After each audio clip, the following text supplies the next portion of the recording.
So this field lends itself to some vegetable growing, but it's also on the area that's in accordance with our pasture and our lambs and our livestock operation.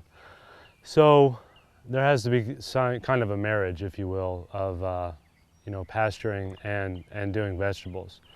So this field was planted in a cover crop last winter, and here it is early May, and we've got a really nice stand. The clover, the crimson clover, and we've got some grain out there. The clover's about up to my knees. It's about 2.5 feet tall or so, and the grain is about chest high.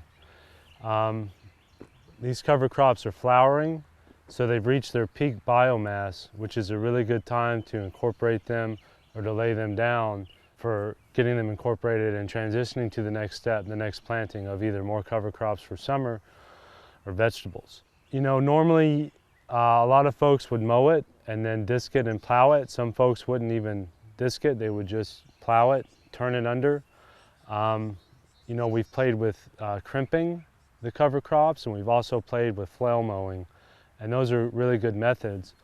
But to incorporate the animals into it, what we're going to try and do today is get the animals in a paddock for a short extent of time, a fairly small paddock and a long one, so that they have to walk a lot in an effort to make them do less eating and more trampling. We're not too concerned about gain right now on the animals because we're coming into summer, we have plenty of grass. Right now is a good time to, both in the pasture and here with these cover crops, it's a really good time to incorporate the residue, the crop residue, the biomass into the soil. We've had some pretty good success. This is the first time I've tried this on vegetable land, and it's the first time I've tried it with a cover crop as opposed to a perennial grass. So the key is essentially to get them to trample a lot of it and have a lot of that residue on the ground. And we've had some good success with it. I've found that the paddocks need to be very, very long, fairly narrow, and that they need to be moved often. Right now I'm moving them about every 4 hours. It's about 10 in the morning now, so I'll be back at 2 and 6 to move them one more time. And then we'll let this land kind of digest the cover crop, if you will, and let it sit there and let it know that it's been knocked down and start to deteriorate. And then we can come in with an overseeding or direct seeding of more cover crops if that's what we choose to do, or vegetables, or we can rip a row and apply our compost and irrigation and transplants. So we're looking forward to it.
Alrighty. So this little strip here, it actually works really well. They're in here tight. It's important as well to leave your back fence. Sometimes you can leave this back fence as you're moving them this way, for example, and you can make your paddocks bigger and bigger. You may only be giving them this much space, but if you do it, for example, 1 day, 2 day, 3 day, you can leave this back fence for 4 days. So by day 4, you end up with a paddock this big, as opposed to the actual grass that they're getting, which may just be this big. In this application, because we want that trampling, it's important to kind of leapfrog yourself and leave that back fence and just really kind of force them to be in here tight. It is getting warm quick. Important as well to make sure that they have plenty of water, because shade can become less available when your space is that much more limited. But this area here, it actually worked really, really well. This is that clover that we were talking about earlier, and some of those grains. And as you can see, we're just flowering. And it looks like you just came in here with a crimper or the first application of a disc or something, just to lay this stuff down and to get this organic matter down. And as you can see, I mean, there's just so much residue.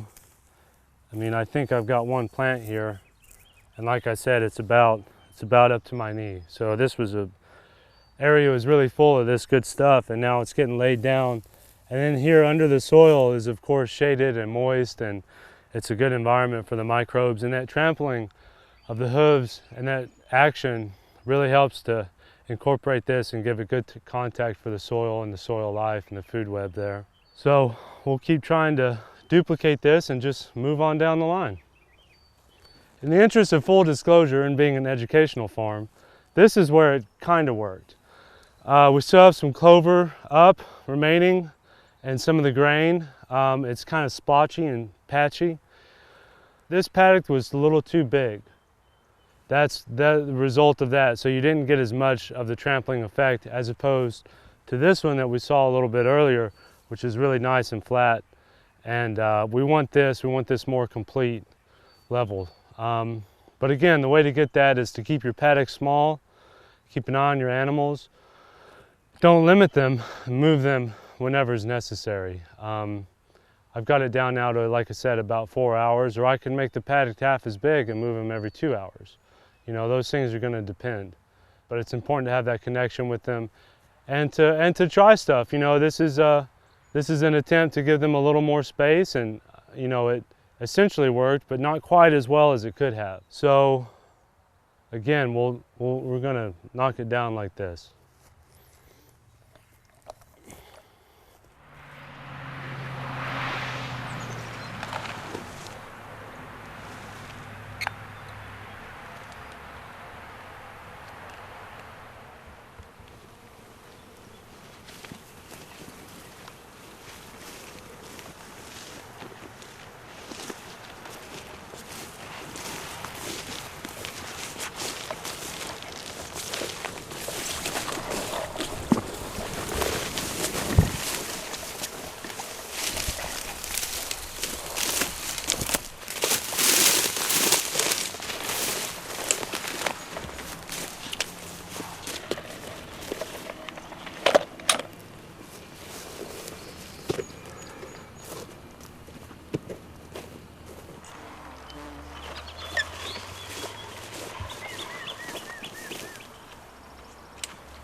on now. Hip, hip.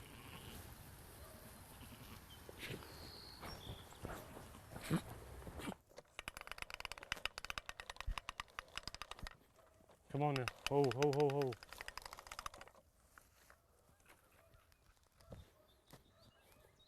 Hip, hip, hip, hip.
Well, we just moved them. We made our paddock and opened up one end, and they came right along. It's really nice, by the way, if you have a couple of reels of the polywire and plenty of stakes to advance your paddocks and make enough ahead of time. It's nice to be able to just move them quick. But they're in there, and they'll be there for 4 hours. We'll come and look at them later, fill up their water, and make sure they have their minerals, and see how they're doing on the paddock. If all goes well, it'll look like that over there and be real trampled, and we'll have lots of coverage. And we'll assess it a little later on, but it's as easy as that.